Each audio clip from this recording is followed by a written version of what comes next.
Assalamualaikum warahmatullahi wabarakatuh. Apa kabar kawan-kawan semua? Semoga dalam keadaan sehat dan selalu optimis di dalam menjalani kehidupan ini. Jumpa lagi kita di hari ini yang mungkin kawan-kawan sedang bersantai, sedang rebahan di tempat tidur sambil mengenang-menang masa-masa bahagia di dalam kehidupan ini. Baik, kali ini suatu cerita yang akan saya dengarkan kepada kawan-kawan semua, dan kali ini berjudul Nalo. Cerita berawal di tahun 70-an di kota Tanjung Pandan, Belitung. Dan ketika itu Pulau Belitung belumlah seramai sekarang ini.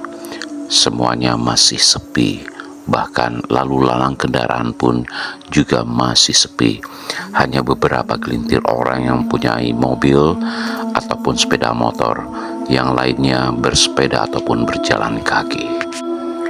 Hari masih pagi ketika Ki Rusdi mengayuh sepedanya untuk menuju ke satu warung kopi di kota Tanjung Pandan. Dan rutinitas seperti ini beliau lakukan hampir setiap hari, di mana di warung kopi tersebutlah beliau bertemu dengan kawan-kawan seusianya. Seperti biasanya, Ki Rusdi mengambil satu tempat yang berada di pojokan warung kopi tersebut, dan beliau memesan kopi hitam yang tentunya dengan sedikit gula, yang seperti kebiasaan beliau untuk menikmati kopi hangat di pagi hari itu. Tak lupa Ki Rusdi juga menyalakan sebatang rokok kretek yang menjadi kesukaannya, dan beliau pada hari itu menikmati lalu lalang orang yang hilir mudik di sekitar warung kopi. Tempat di mana menjadi favoritnya Ki Rusdi untuk minum kopi yaitu di pojokan. Semula Ki Rusdi hanyalah seorang diri, tetapi tak lama kemudian satu demi satu kawan-kawannya mulai berdatangan, yang tentunya seusia dengan Ki Rusdi, dan mereka juga melakukan hal yang sama. Setelah memesan kopi, saling ngobrol dan lain-lain. Sementara di sisi yang lain juga, di meja yang lain, nampak orang-orang berkerumun sedang menghitung dan membicarakan tentang nomor togel. Pada waktu itu namanya adalah Nalo. Pada waktu itu judi togel yang kita kenal seperti sekarang ini tidaklah seketat di zaman waktu itu. Dan waktu itu orang-orang bebas untuk membeli nomor-nomor yang berhubungan dengan nomor-nomor keberuntungan, yaitu togel ataupun Nalo. Hampir di setiap meja di mana di warung kopi tersebut, hiruk pikuk orang membicarakan tentang nomor-nomor yang akan mereka pasang. Ya, ada juga yang bertanya tentang mimpi apa semalam dan lain-lain. Kemudian Ki Rusdi dengan santainya tetap mengamati dan sekali menimpali apa yang ditanyakan oleh kawan-kawannya. Sebenarnya Ki Rusdi tidak pernah tertarik untuk membahas tentang Nalo, tetapi entah kenapa beliau tiba-tiba tertegun pada satu kendaraan, yaitu sepeda motor yang melintas, dan beliau tadi malam bermimpi bahwa motor tersebut ada di dalam mimpi beliau. Sekilas beliau melihat nomor dari motor tersebut adalah 8415, dan hal itu membuat Ki Rusdi semakin penasaran, entah mendapat bisikan dari mana. Di dalam hati Ki Rusdi, beliau juga tergoda untuk ikut memasang nomor Nalo ataupun togel tersebut. Tetapi di dalam hati beliau ada rasa malu-malu, sebab beliau tidak pernah melakukan hal itu. Tetapi setelah dilihat situasinya memungkinkan, teman-temannya juga sudah berpamitan untuk beraktivitas, tinggallah Ki Rusdi di meja tersebut. Akhirnya Ki Rusdi mendekati penjaga kupon ataupun penjual kupon yang sedari tadi melayani orang-orang yang memasang nalo tersebut. Dengan menyerahkan uang ribuan sebanyak 5.000, Ki Rusdi dengan rasa malu-malu akhirnya memesan nomor 8415 atau 8415 kepada si penjual nalo ataupun togel tersebut. Reaksi orang-orang yang ada di warung kopi di mana pada siang itu Ki Rusdi memesan nalo bermacam-macam. Ada yang bilang, "Tumben ini Ki." Mendengar hal itu, Ki Rusdi hanya tersenyum dan tersipu malu sebab beliau tidak pernah melakukan apa yang disebut dengan masang nalo. Setelah Ki Rusdi menerima secari kertas ataupun sejenis kupon yang diserahkan oleh penjual nalo, Ki Rusdi pun beranjak untuk pulang dan beraktivitas di kebun ladanya sebab Ki Rusdi adalah seorang petani lada. Ya, lada dalam bahasa lokal Belitung adalah sahang. Singkat cerita, ketika keesokan harinya Ki Rusdi kembali ke warung kopi untuk mengopi seperti biasa, warung kopi heboh bahwa Ki Rusdi tembus 4 angka dengan nomor 8415. Warung kopi heboh dan Ki Rusdi menjadi buah bibir sebab beliau mendapatkan uang dari hasil pembelian nalo tersebut, yaitu sebesar jutaan rupiah. Bagaikan mimpi di siang hari, hati Ki Rusdi begitu gembira. Beliau tidak bisa membayangkan uang yang diterima pada waktu itu, sebab pada tahun 70-an uang jutaan rupiah amatlah sangat besar sekali. Sebagai contoh, sebagai perbandingan, harga segelas kopi saja waktu itu hanya 100 rupiah saja. Harga beras per kilo baru sekitar 200 rupiah saja.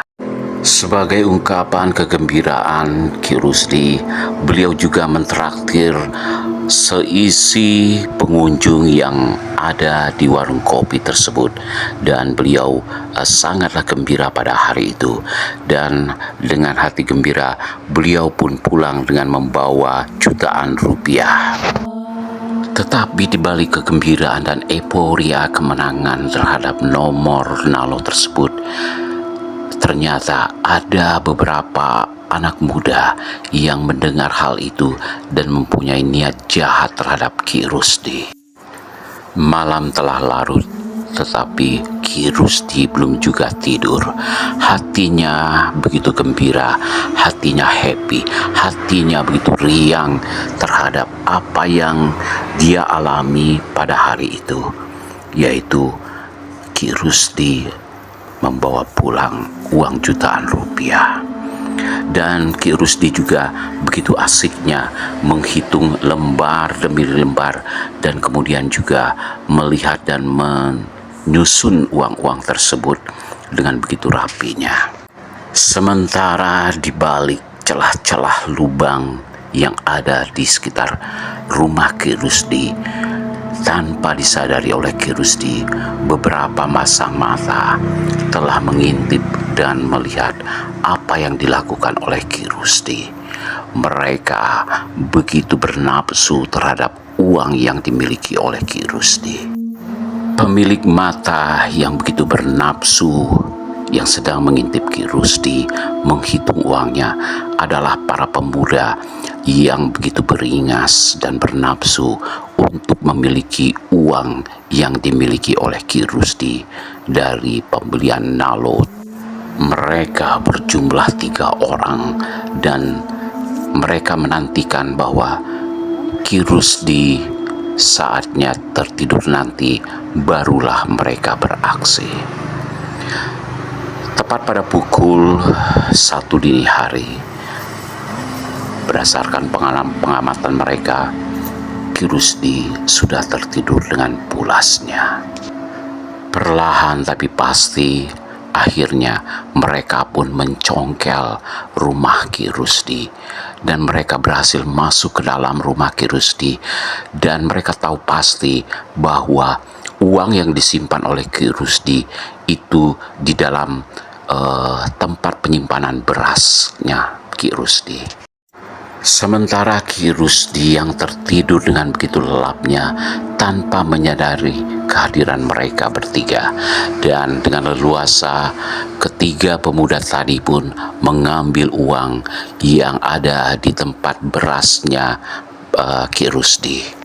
Setelah berhasil mengambil uang Ki Rusdi, ketiga pemuda tadi pun pelan-pelan dan mengendap-endap mereka keluar rumah Ki Rusdi. Tetapi ada yang aneh yang mereka alami ketika keluar dari rumah Ki Rusdi, bahwa tubuh mereka semua terasa bergetar dan lemah, seakan tidak mampu melangkah. Keringat dingin pun bercucuran dari semua tiga pemuda tadi yang melakukan pencurian di rumah Ki Rusdi. Bibir mereka keluh tanpa dapat berbicara dengan satu dengan yang lainnya, dan mereka hanya berdiri saja tanpa sanggup untuk bergerak sedikit pun. Dan yang lebih menakutkan mereka lagi, tiga pemuda tadi didatangi oleh sosok genderuwo yang menyeringai, matanya merah, dan tiba-tiba saja rumahnya Ki Rusdi seperti dipagari oleh nyala api.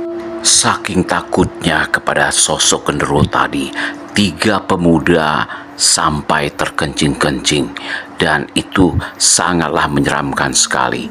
Apalagi hawa panas yang mereka rasakan dari lingkaran api di sekitar rumah Ki Rusdi membuat mereka kian tak berdaya.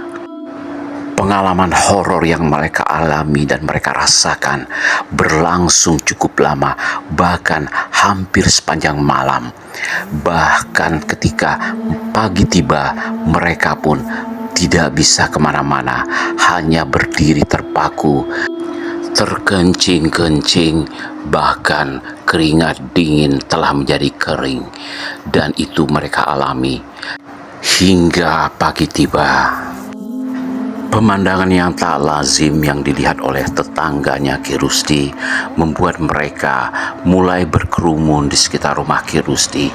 Mereka melihat tiga pemuda yang berdiri mematung dengan tatapan mata yang begitu kosong dan hampa.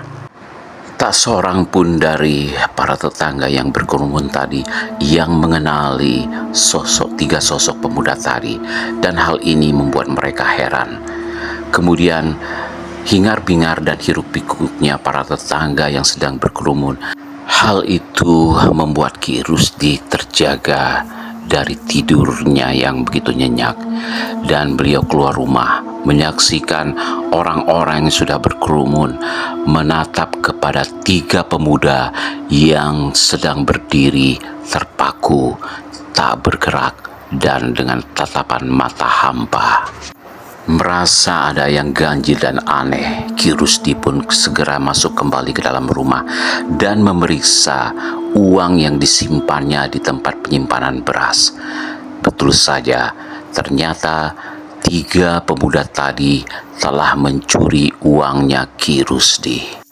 Dan hal ini dapat dipastikan setelah Ki Rusdi menggeledah seluruh tiga pemuda tadi yang mengantongi uangnya Ki Rusdi.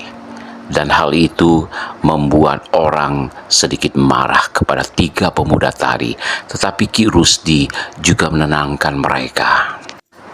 Setelah membacakan sedikit mantra, tiga pemuda tadi pun dipercikan air oleh Ki Rusdi, dan barulah tersadar mereka akan keadaan yang sebenarnya di mana mereka berada. Dan Perangkat desa pun juga mulai berdatangan dan menyaksikan hal itu. Bahkan pihak kepolisian yang dihubungi pun juga sudah mulai datang untuk mengamankan 3 pemuda tadi. Dari peristiwa yang menghebohkan ini, barulah orang-orang menyadari bahwa Ki Rusdi mempunyai ilmu yang cukup tinggi, yaitu beliau telah memagari rumahnya secara gaib, dan hal itulah yang membuat 3 pemuda tadi tak berdaya untuk keluar dari pekarangan rumah Ki Rusdi. Viralnya tentang kejadian ini yang membuat 3 pemuda yang mencuri rumah Ki Rusdi, mengambil uang nalo dari Ki Rusdi, telah membuat berita ini heboh kemana-mana, bahkan mengalahkan viralnya ketika Ki Rusdi menang dengan angka 8415 dari judi togel yang bernama Nalo. Baik kawan-kawan semua, demikianlah cerita tentang Nalo yang terjadi sekitar tahun 70-an, dan semoga dari cerita ini ada pelajaran yang bisa kita petik, yaitu setidaknya jangan pernah mengambil hak orang lain yang bukan haknya kita. Baik kawan-kawan semua, terima kasih yang sudah mendengar dan menyimak cerita ini hingga selesai. Saya berharap suatu saat nanti kita akan jumpa lagi dalam cerita yang lain. Baik, salam sukses dan bahagia. Long Big Channel. Thank you. Assalamualaikum warahmatullahi wabarakatuh.